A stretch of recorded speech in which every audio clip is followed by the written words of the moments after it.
protect our community.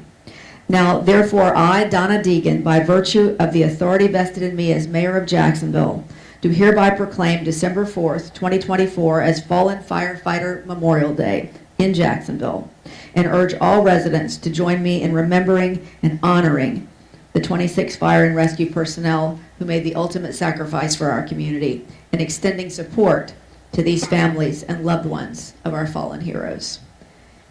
And that is signed by me, and I will give that to you, Chief.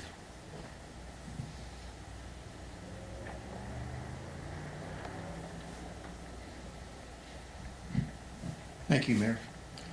The President of the Jacksonville Association of Firefighters, President Kelly Dobson.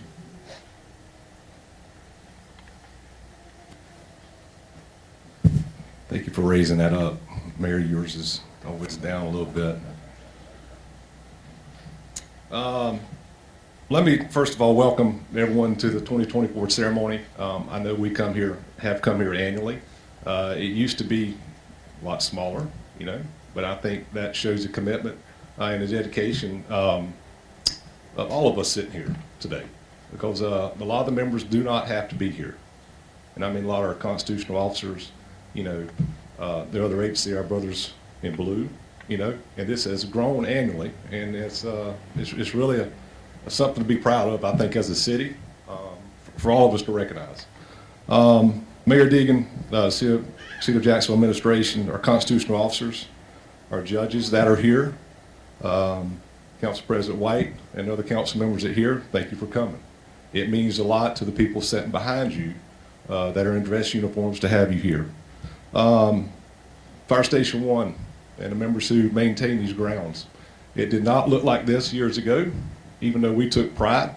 It takes budget authority to kind of make this commitment happen, and that's attributed to the administration. Thank you, Chief. The reason we're here are the families, and I was thinking of a word to say, right? You think, hey, what am I going to say when I get up here? And I thought about the word endure, and then I said, well, what does that actually? So, to remain firm under suffering or misfortune without yielding, and that's really what you have to do, right? I mean, it says a lot to the families, and we go to the funerals. Went to Engineer Woodruff's funeral, and sometimes you just for a loss of words what to tell a family, and I think the word endure is really what you do every day, every month, and every year. So it's tough. When I was assigned here for over 10 years, I never thought that by the end of my career we would be filling out the names, and here we are closer. To add what Captain Tyson said, in 2023, 72% of IAF LOD deaths were due to occupational cancer. So there are inherent dangers and risks that we take. On my side, I try to help us lower that risk, and that's all we can do because our jobs are inherently dangerous. So on behalf of the 1,700 plus members of the Jacksonville Association of Firefighters, I thank you all for coming, and it means a lot to us and our members. Thank you.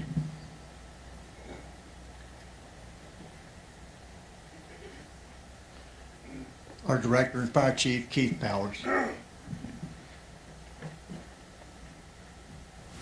Well, good morning. I'm going to kind of touch on a little bit about some of the same people that Kelly just mentioned, but I think it's important that we recognize the folks that help support us and support our mission as the Jacksonville Fire and Rescue Department. So I'll start with our mayor.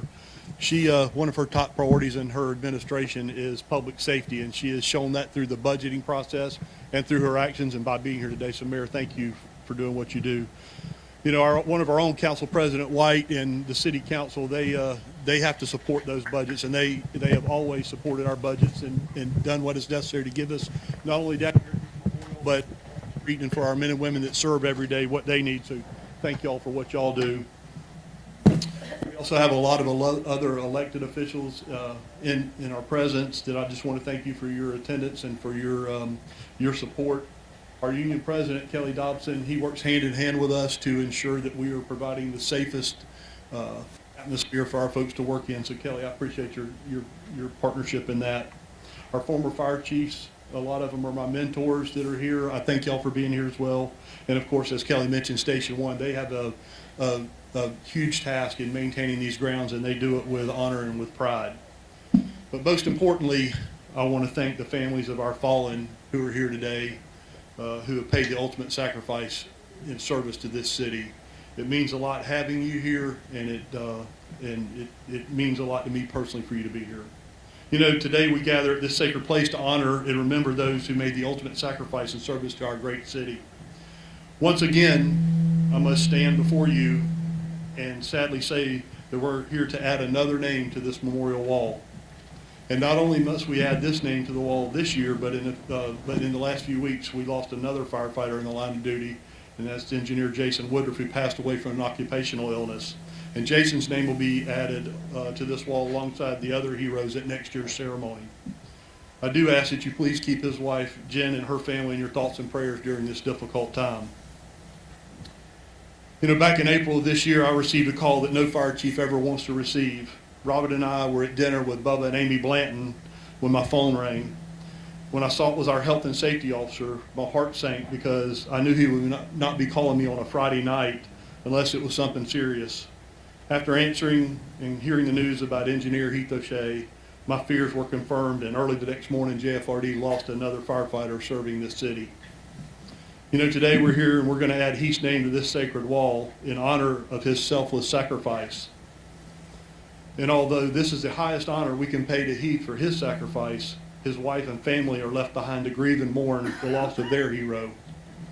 Their emotions are still very raw. Their pain is still sharp, and the void left behind can never be filled. These feelings are not exclusive to the O'Shea family. Every survivor of the men's names listed on this wall behind me have the same emotions, the same pain, and the same voids left in their lives. The men whose names are inscribed on this wall prove their commitment and sacrifice down their life in service to others. Whether they served on a rescue, a ladder, an engine, a squad, a tanker, or any other role within this great department, they all chose service before self and were willing to sacrifice all, including giving up their own life for others. You know, President Kennedy once said, "A nation revels itself not only by the men it produces, but also by the men it honors, the men it remembers." Today, as we honor these and remember these men, it is important not to forget the grieving families that are left behind, the wives, the children, the mothers, the fathers, and sisters left to mourn their loved ones.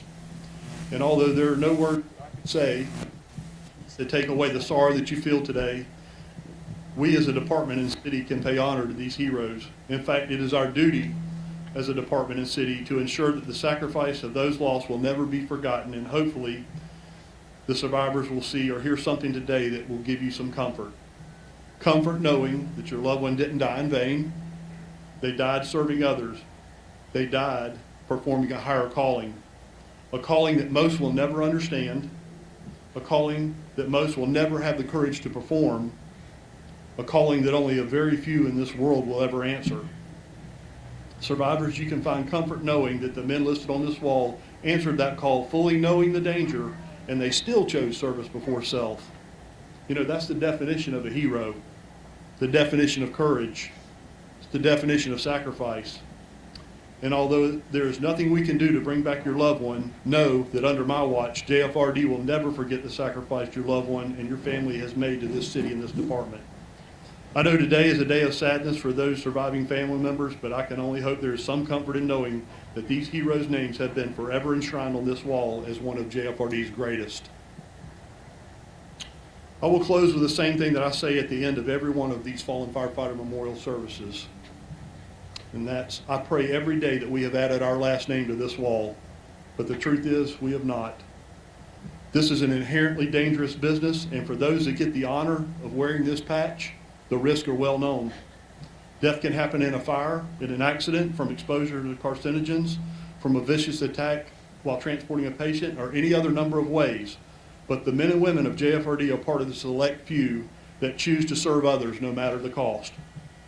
Each of the 1,800 uniformed firefighters who currently serve this city have all chosen service over self. to place others before themselves and have made a predetermined choice that should that time come, they're willing to make the ultimate sacrifice for this community.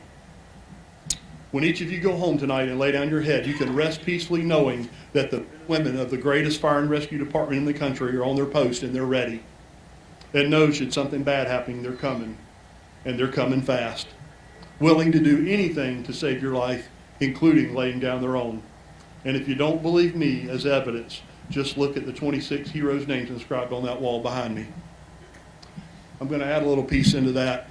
This morning, about an hour ago, we had a couple of firefighters that are now hospitalized that got injured trying to pull somebody out of a fire on the northwest side of Jacksonville, as more evidence of what these men and women are willing to do for this city. May God bless these surviving families, this city, and the greatest fire and rescue department in the country.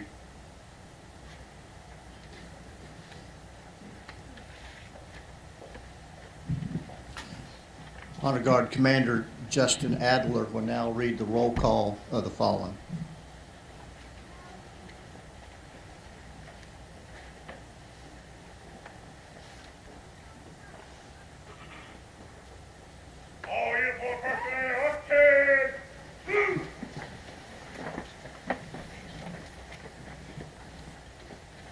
Henry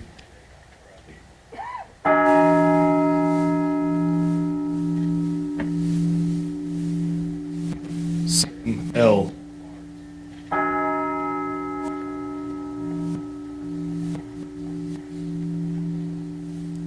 Harry L. Graves.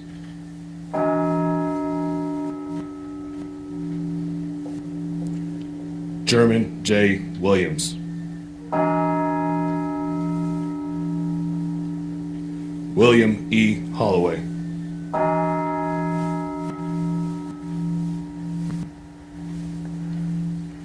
James R. Romany.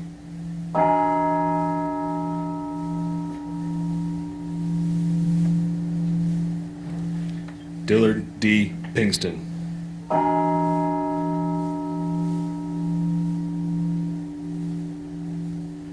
Arthur W. Hutt.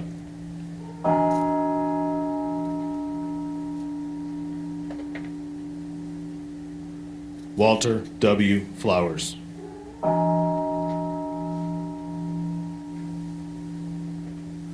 Newton E. Johnson.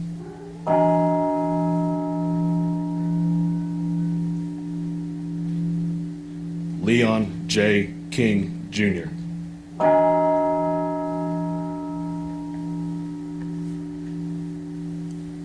Glenn A. Miley.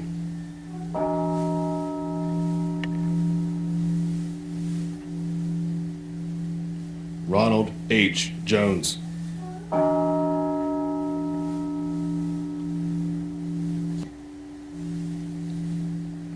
Joseph G. Stitchway.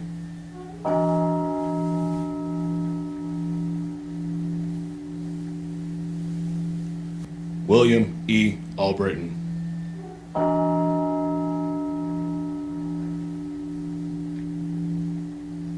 Edgar A. Cowart.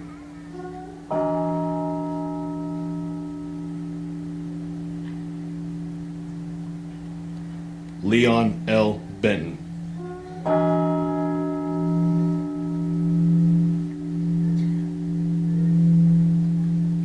Roger H. Taylor.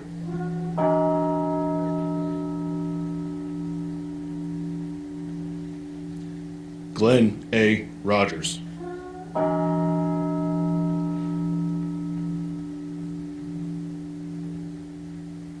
Nolan A. Sauls.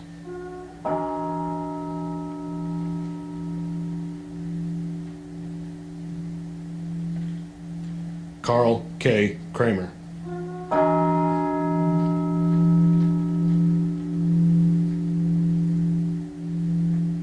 Neil Tarkington.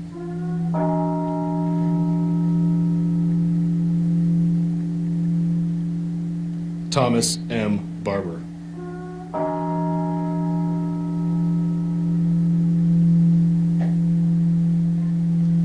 Mario J. Moya.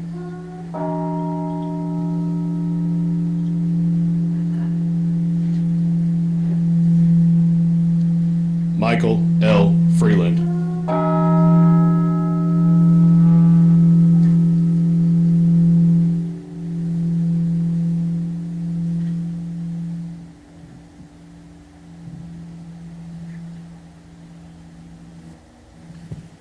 At this time, the name of Engineer Heath J. O'Shea will be announced first for the roll call of the fall. Wife Melanie O'Shea will ring the memorial bell for the first time and unveil her husband's name on our memorial wall. Afterwards, Mrs. O'Shea will be presented a portrait of her husband, Heath J. O'Shea.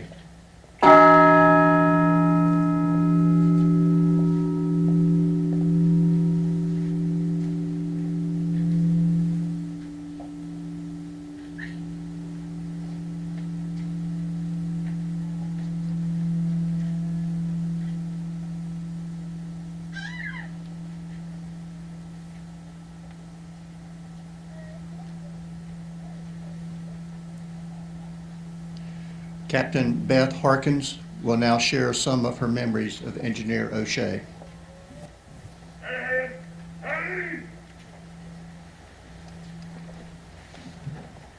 You guys can be seated.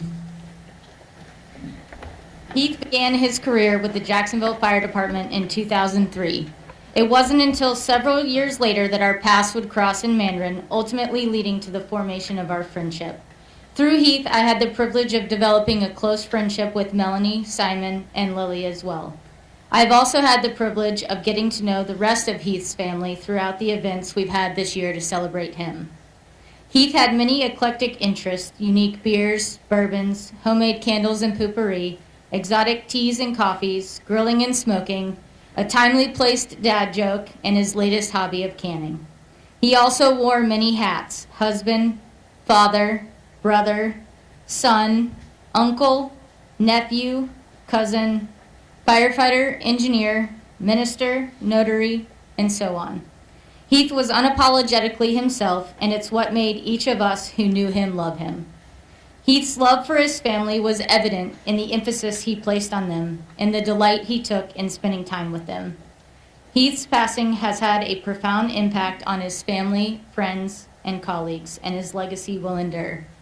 The commemoration of his name on the JFRD's memorial wall serves as a testament to his dedication to his profession and the ultimate sacrifice he made. While the pain of his loss will persist, we will gradually adapt to his absence. Our hearts will remain filled with memories that we will forever cherish. We love and miss you.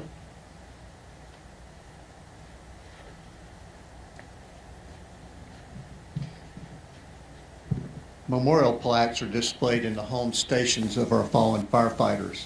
These plaques serve as a reminder to those working at those stations of the loss of their fellow station mates and help ensure that the memories of these men will not be forgotten.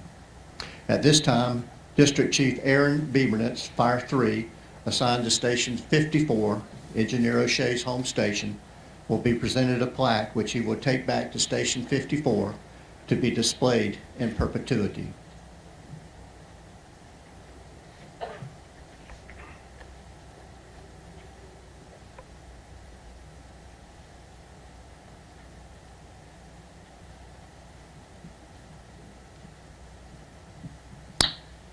At this time, our Honor Guard will present our nation's flag.